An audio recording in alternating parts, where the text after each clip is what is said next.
Spoiler warning! Geeky TV is a podcast where two friends talk about/review the latest episodes of all the shows they watch. In order to do so, they give out spoilers. If you do not want to be spoiled, do not listen. Enjoy! It's a telemarketer, Mama. 1-800! Oh, this is so going in the pre-show.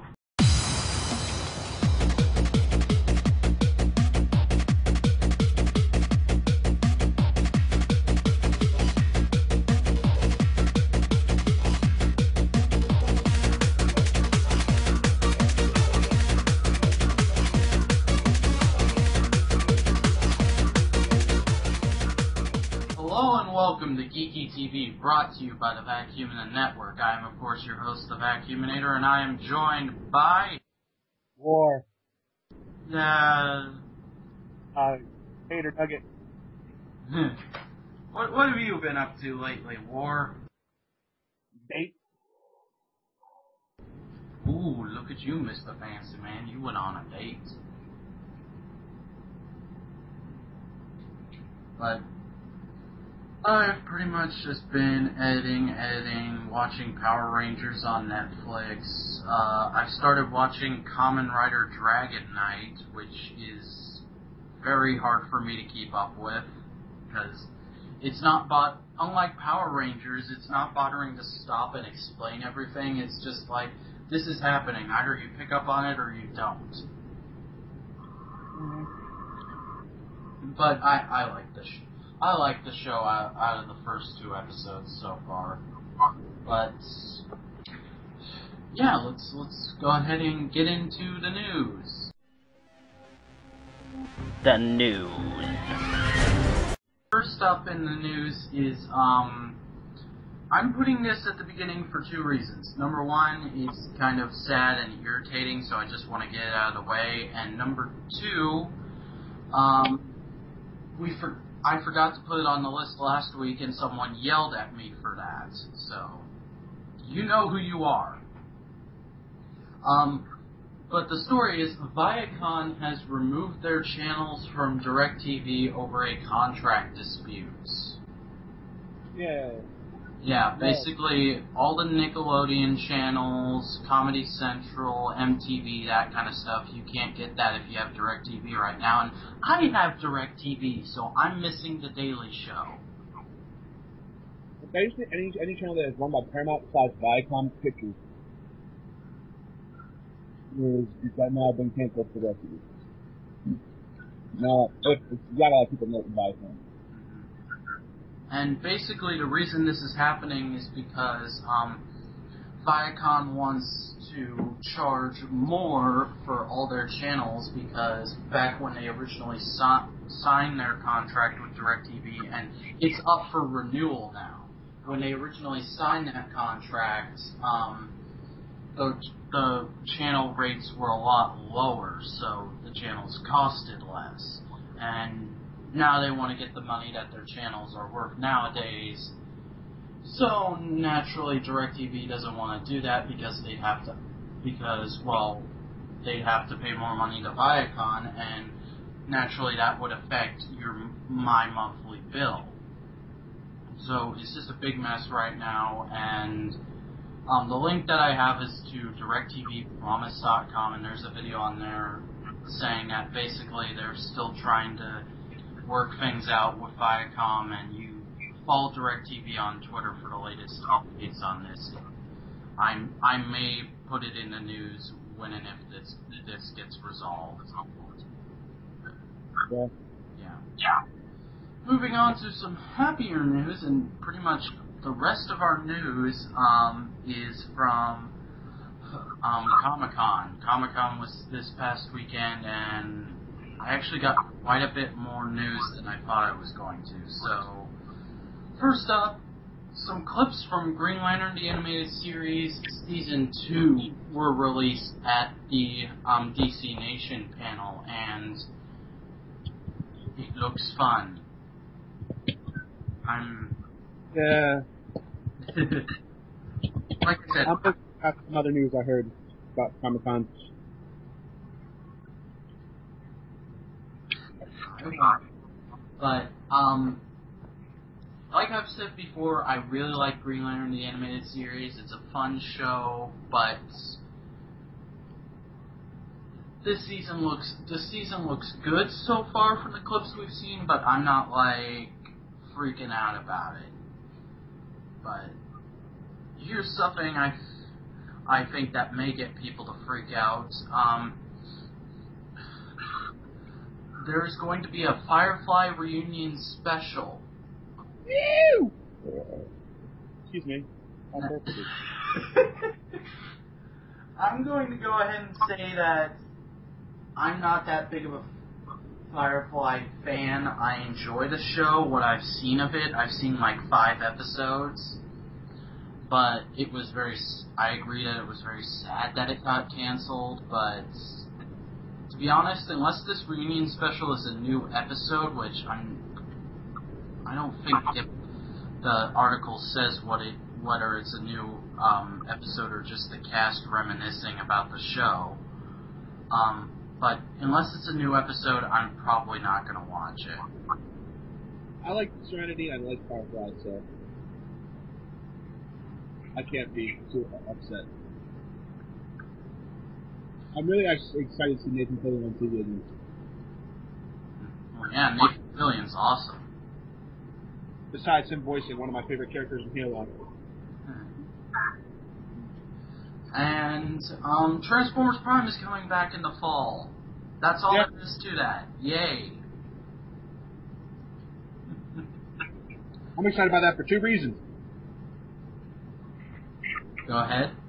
Ultra Magnus is coming. And so is Ironhide, maybe. I'm not really either way about Ultra Magnus and Ironhide, just because Prime has been a show that, except for like Bumblebee and Optimus, they've really kind of done their own thing with all the characters, and just look at Wheeljack. This Ultra Magnus and Ironhide could be nothing like their G1 counterparts. But I'm looking forward to it happening, but I'm not excited or ecstatic.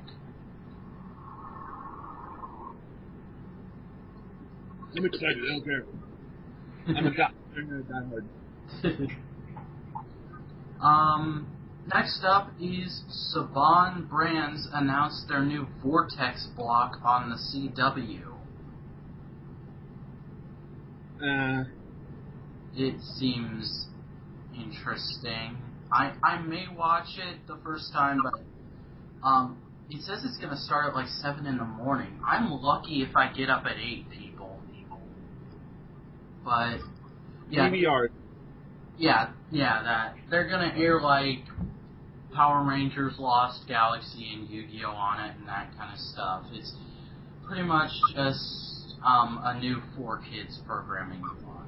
Honestly, I've never seen Lost Galaxy, so I may watch it just for that, but yeah, I don't care about Yu-Gi-Oh, and they haven't really said what else is going to be playing on there, and it's like a 5-hour block, so they're going to have a ton of stuff on that, and I'll be interested to see what's on it. I'll definitely DVR the whole first day. It starts in August, so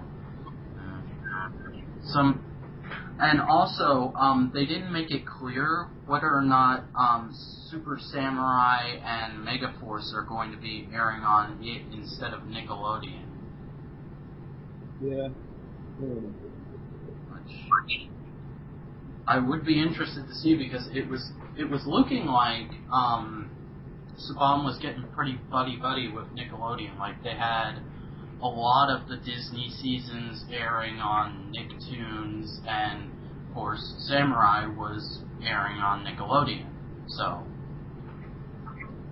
I don't know. Maybe they're gonna move all their shows over to there. I have no idea, but if that happens, I guess I'll have to DVR them on there. But yeah. nevertheless, War, you want to take the next story? Because I know it kind of teed you off. So the next story is about MegaForce, and its second season will be them, instead of being getting their, I guess, a super mode, technically, they'll be getting the Gokaiger mode. No. Nope.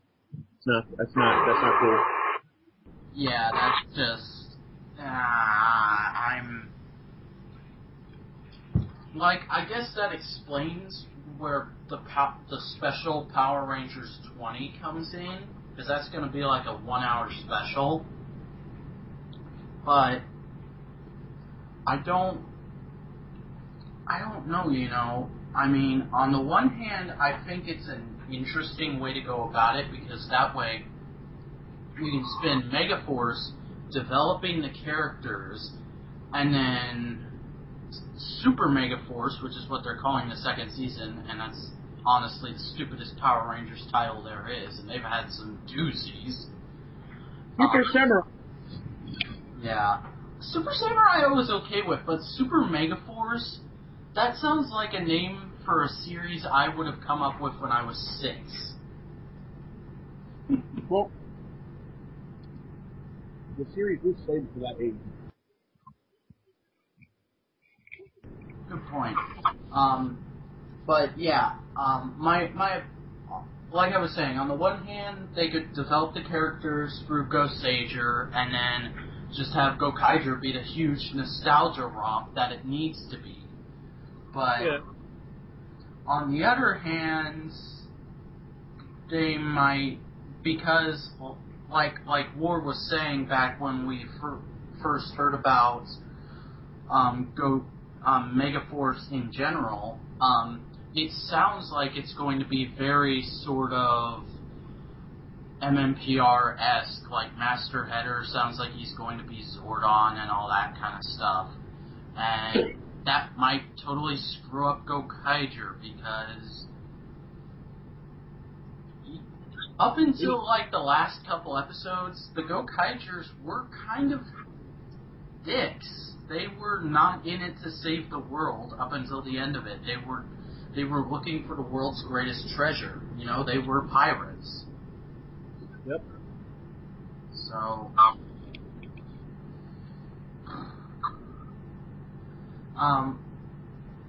but the next thing is, there is a bit of sunshine ray in this. Jason David Frank is probably going to be returning for the 20th anniversary special. So that has me all kinds of excited. I want to know how they're going to do it because of how many tattoos she's got now. Yeah, I bet Tommy's just going to be this badass biker. Like, real Jason David Frank is he's a dad, an MMA fighter dad. Yeah, Jason David Frank, he's and this information comes from an interview he just did with the Geekcast Radio Network, and I actually listened to the whole thing before this story was posted on tokusatsunation.com. He's a very complicated guy, you know. He's done a lot in his life, you know. He's a dad, he was an MMA fighter, he was an actor, he taught martial arts for a while. And his thing is, he doesn't have any one set career, he said in that interview, you know. He does what sounds like it would be a fun job at the time, and then he does it until it's not fun anymore, and then he stops. So I think he still teaches martial arts.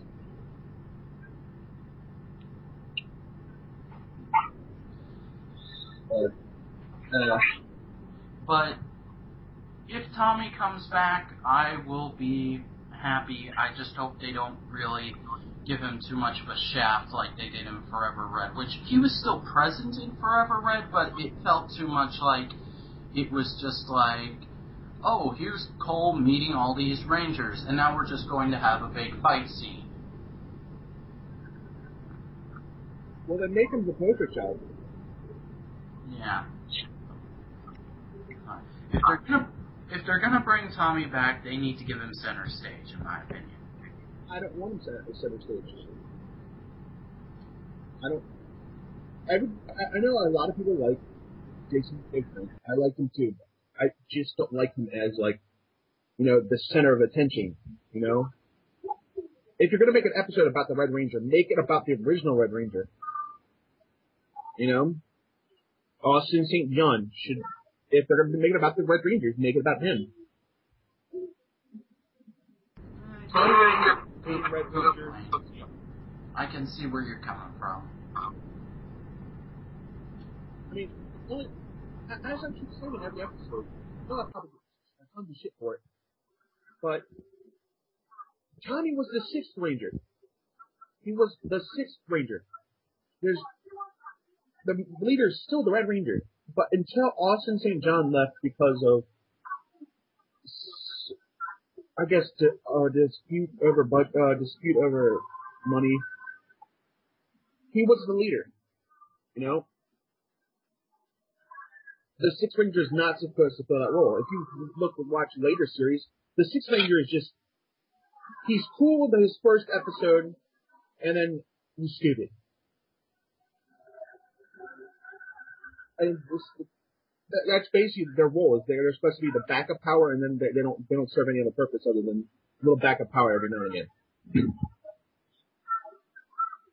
Not leadership. And that's my rant.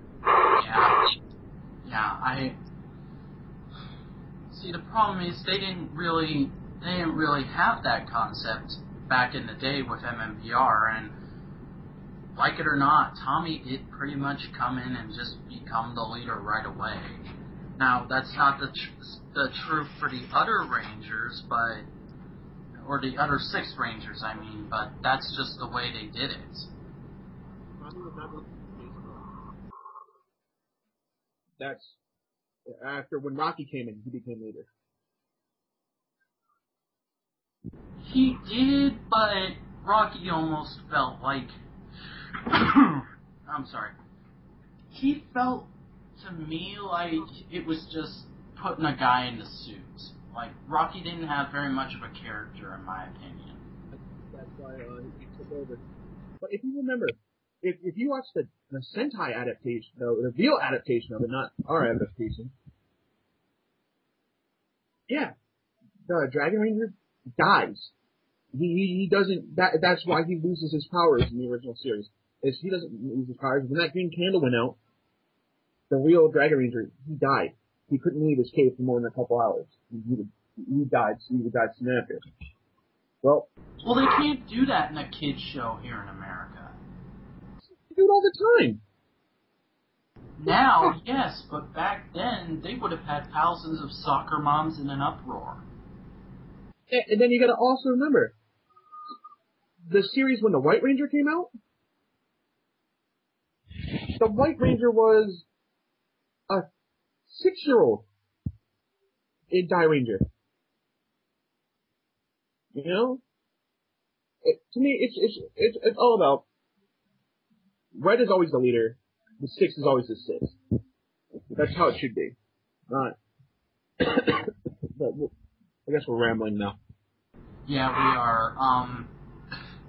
The next news story is promo pics were released from Arrow. I have nothing really to say on this except I still like the way Green Arrow's costume looks in this, except for his mask. They went with the face paint for a mask look that Smallville made oh so popular, and in my opinion, just looks stupid. It's like, either make the hood come down far enough to cover his eyes, or give him a domino mask. Don't half-ass it.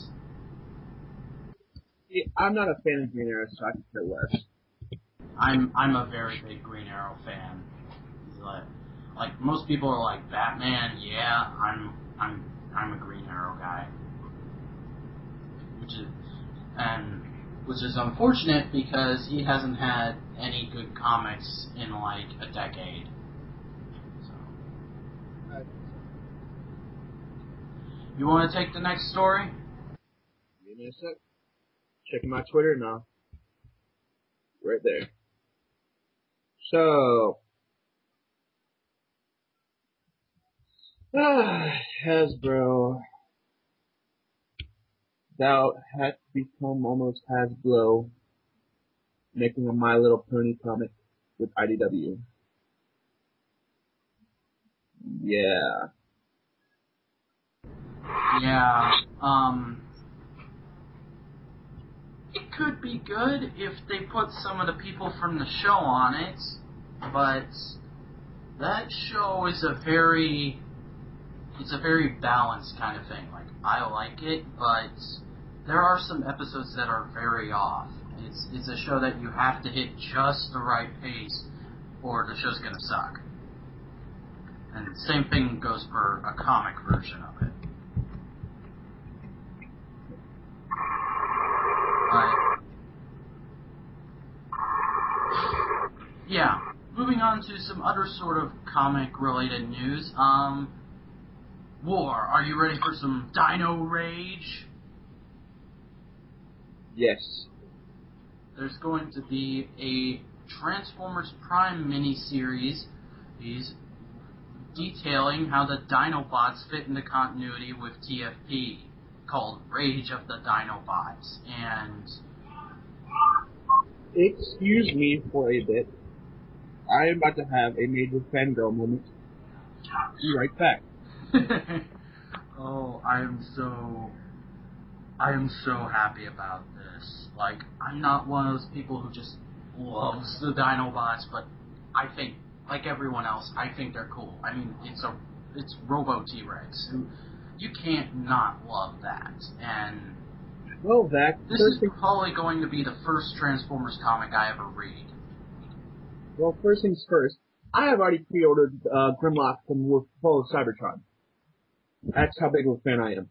Second off, I was so upset when the Masterpiece Grimlock, I missed that chance, that I had actually almost given up on collecting Transformers altogether. So, wow, you are a fanboy. I am a Grimlock hardcore fanboy. I'm every time I miss out on a Grimlock figure, I kind of get upset. That's why I jumped at the chance of animated Grimlock. I still have him. And I'm thinking about it. I don't have one myself, but I've had one in my hands and kind of messed around with it. Animated Grimlock's a fun figure. Grimlock's my favorite character. I could say Ironhide's my favorite character, but no, Grimlock is my favorite character. How many more Transformers characters can you say are so badass is that they don't use guns? Their main weapons are not guns.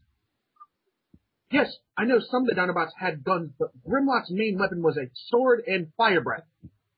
And raw brute power. How many...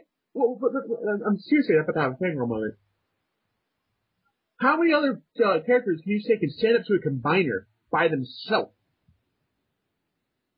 If you've seen the '80s cartoon, yes, they fought the whole team of the Dinobots. But Grimlock, just his sheer weight alone, knocked freaking Devastator 20 feet back.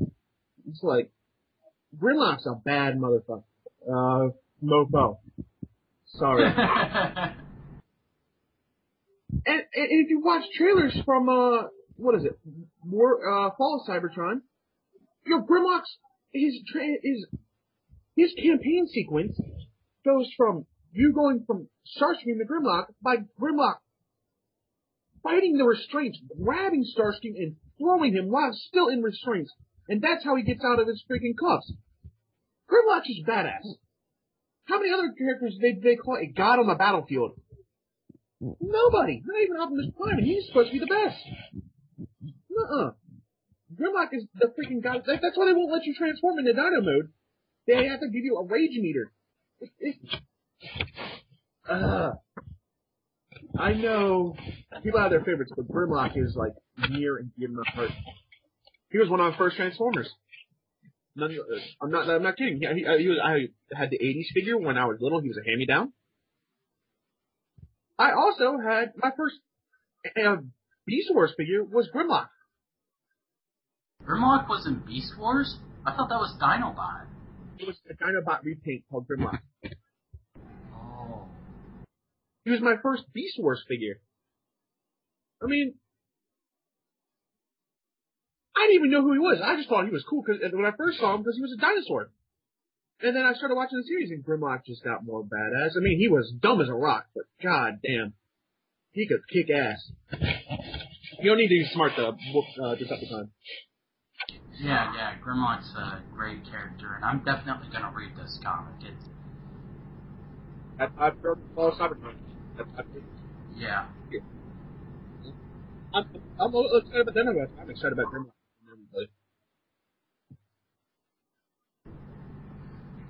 And the next story is Young Justice Season 2 Part 2 trailer was released at Comic-Con, and... Sorry? Take it away. If you've listened to this show before, you know I'm a Young Justice fanboy. I'm really excited for the rest of the season that's coming in fall, and I'm really hoping that there's going to be a season 3, because this show is just amazing, and there's not really much I can comment on, because it's just a trailer. I can just say, oh, that looked neat. Like, I do like the redesign of Artemis's Tigress outfits. It definitely looks way better than it did in the comics. And the whole thing with the fans freaking out about Keldor being, like, attacking Megan, he had his helmet up. For all we know, that's actually that's Black Manta, not Keldor. And I'm honestly not too freaked out about it.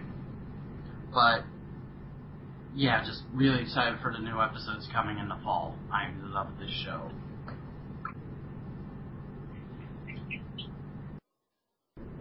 And our last story is an episode title got confirmed for Doctor Who, Dinosaurs on a Spaceship.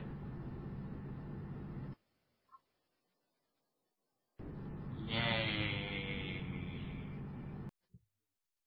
So. A Doctor Who episode title was announced. It's Dinosaurs on a Spaceship. Yes, finally.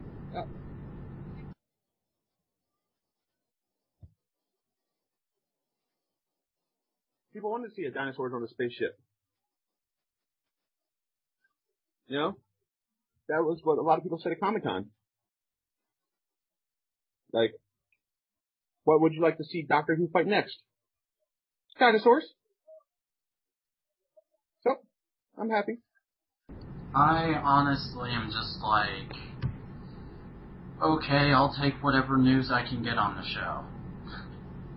Because don't get a whole lot up until the show starts airing. And yay, I'm happy. I think it might be an interesting episode. Yeah, it will definitely be an interesting episode.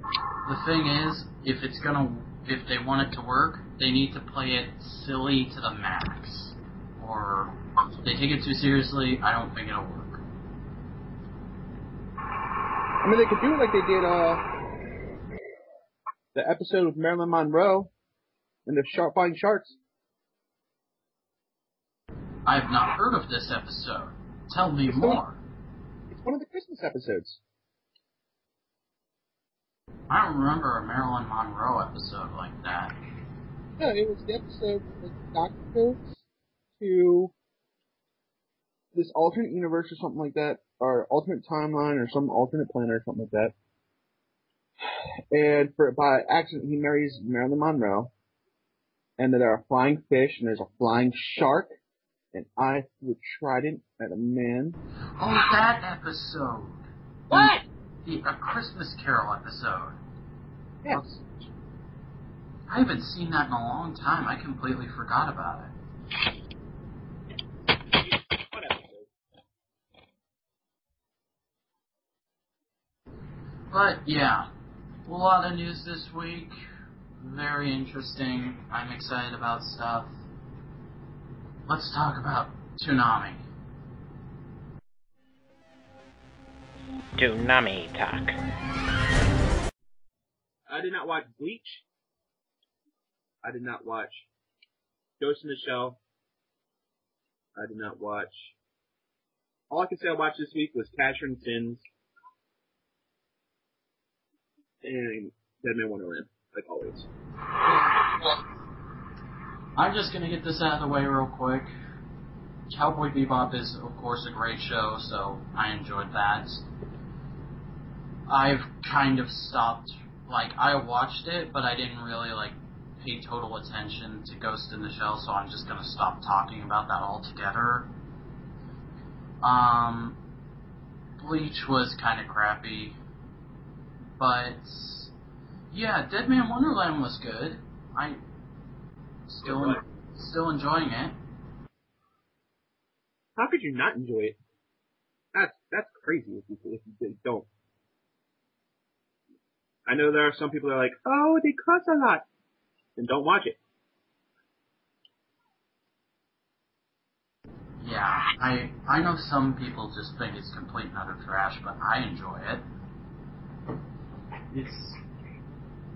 This week's episode was good. Apparently we're starting a jailbreak arc, which should be interesting, and dude got hit with acid. That reminds me of Dead Space. If anybody knows or follows me on Twitter, they know that I've been playing Dead Space religiously.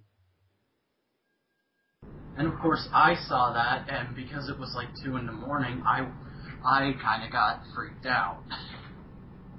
Like, I'm usually immune to that sort of stuff in Dead Man Wonderland, but I saw that guy get, like, melted and then ran over, and I was like, what?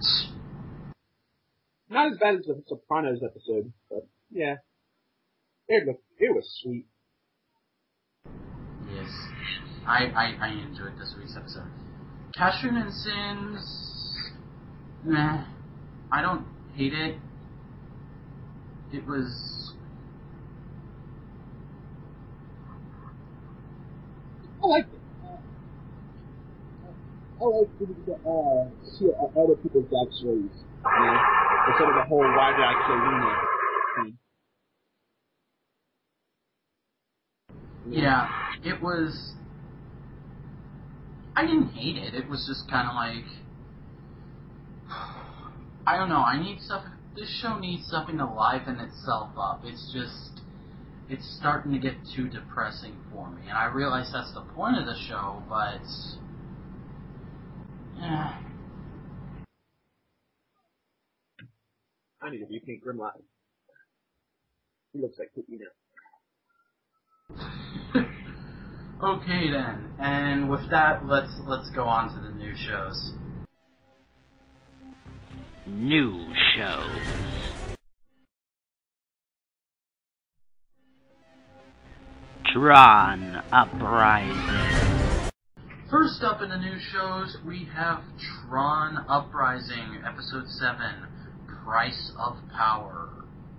This episode, I did not like it. I did not watch it, because I think Tron comes on Monday nights? Thursday. Thursday. What was I doing Thursday? I was... You might want to cut this out, but I was drunk as a skunk.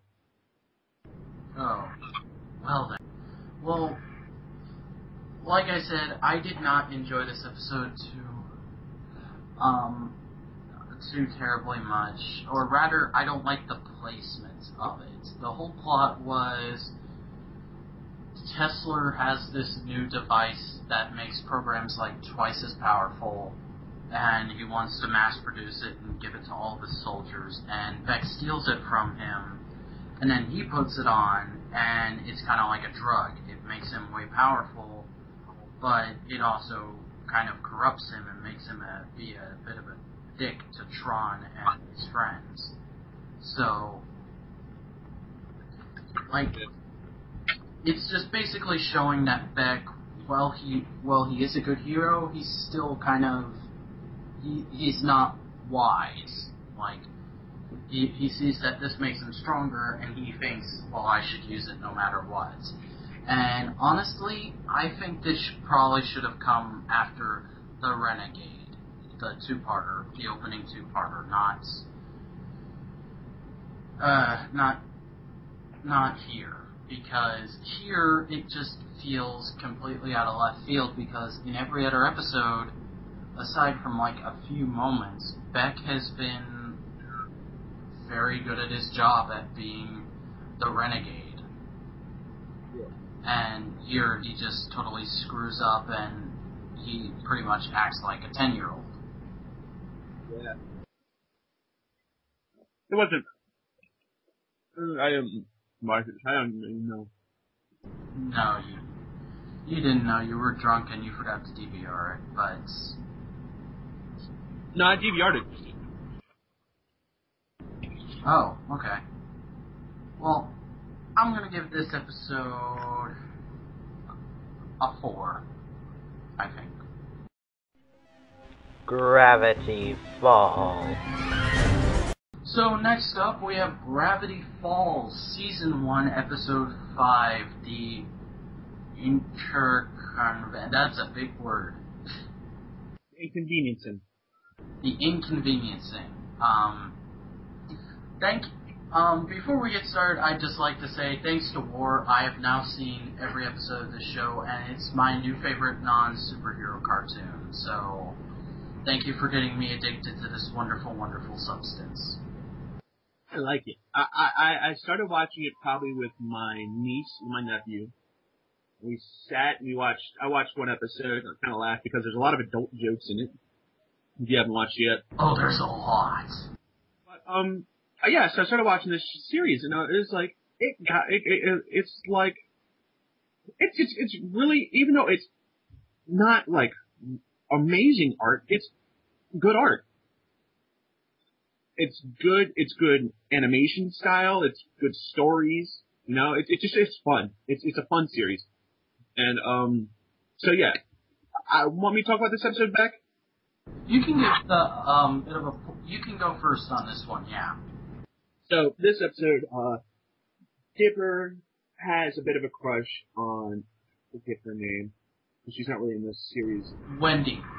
He has a crush on Wendy. Because, and so this leads him to, wanting to impress her. So they hang out with Wendy for a little bit, and then she goes off with her friends who are, I guess, teenagers. But, so Dipper is, he wants to go hang out with her the next night when they go do their thing. And so, he says he lies about his age, he says he's 13, and this, of course, gets them in the little thing with all the other teenagers. So while this is happening, they go to this convenience store that has been shut down because of a murder, which is supposed to be like a double homicide. But so when they get inside, a lot of crazy stuff starts happening, and yeah, it was a funny episode. It was probably my new favorite episode, if only for Grunkle Stan's bit. I think my favorite episode's still,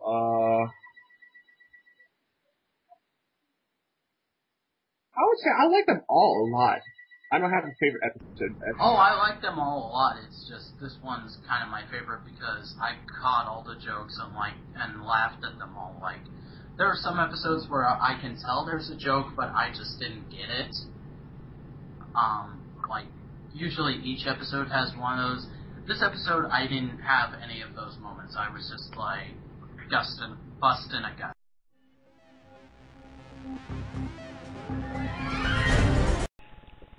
Hey guys, I bet you're wondering why there was that hard transition and now the audio quality is completely different. Well, right as War said that, he found out he had to go do something with his family that he had completely forgotten about, so we weren't able to record the last 2 parts where he was going to talk about Falling Skies, and then we'd do our weekly overview. So this is just kind of me sitting here doing the closing part for you guys. Since we didn't get to say everything, I just want to say really enjoying Gravity Falls, and I think this week's episode was amazing. I'd give it like a 9. Right before we left, War said, because he did want to let you guys know, he's nice like that, he said he did really enjoy Falling Skies this week. And yeah, that's pretty much it. Really fun week in TV, and I think as soon as I'm done saying all this, I'm going to go rewatch that Young Justice trailer. So yeah, thank you for listening to Geeky TV. There are several ways you can get in contact with us or leave feedback for the show. You can subscribe to us right here on YouTube for every episode of Geeky TV as it comes out. That's youtube.com/TheVacuumNetwork.